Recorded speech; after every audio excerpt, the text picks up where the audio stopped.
What do they do? What are they lighting on fire that creates side effects or problems for our cells? So reactive oxygen species, as the name says, are very, very reactive molecules.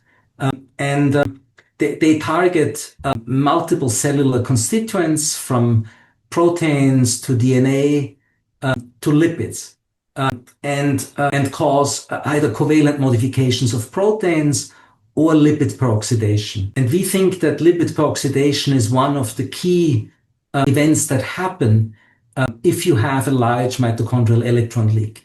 The reason is that lipids obviously are right next to the electron transport complexes in the inner mitochondrial membrane. They are highly abundant and they are capable of entering a chain reaction once you produce one peroxidized lipid.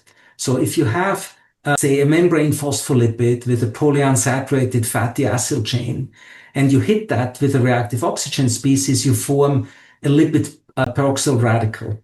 And that can then propagate the chain by reacting with another lipid, sort of diffusing laterally in the membrane. There's estimates that suggest that one such hit can produce hundreds or thousands of peroxidized lipids. So the reaction can really spread like wildfire.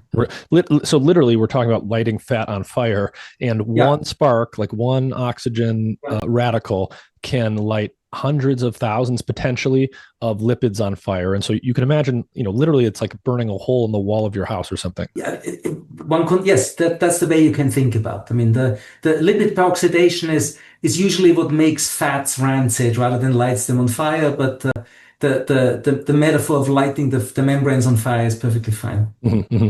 And so the membrane, so mitochondria have two membranes. They have an outer membrane and an inner membrane. The membrane is made out of lipids largely, and those lipids can be saturated, monounsaturated, and polyunsaturated. What is the difference between those fatty acids, and what's the relationship between the saturation of the fatty acids and their ability to react with these reactive oxygen species? So it's usually the polyunsaturated lipids.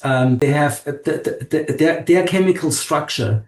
There you have something called a bisallylic carbon atom. That's the primary target for attack by an oxygen radical. And that's how you start this lipid peroxidation chain reaction. Now, interestingly, as this chain reaction, now not spreading like wildfire, but looking at the individual lipid molecule, as that progresses, the molecule undergoes a series of rearrangements and scissions that ultimately then lead to the production of carbonyls, aldehydes and ketones that are collectively also known as reactive electrophiles. So malondialdehyde is one of them, methyl glyoxal. There's lots of these reactive electrophiles that are produced in cells.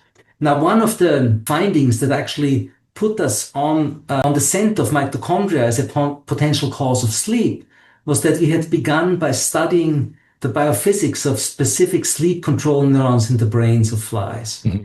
And we sought to discover how varying sleep need regulates the electrical activity of these sleep-inducing neurons. And that search zeroed in on two potassium channels, one of which contained a subunit that had sort of a mysterious structure. It looked like an enzyme whose endogenous substrate was unknown. And we found also relatively recently that the most likely endogenous substrate of that channel subunit that regulates the induction of sleep are lipid peroxidation-derived carbonyls.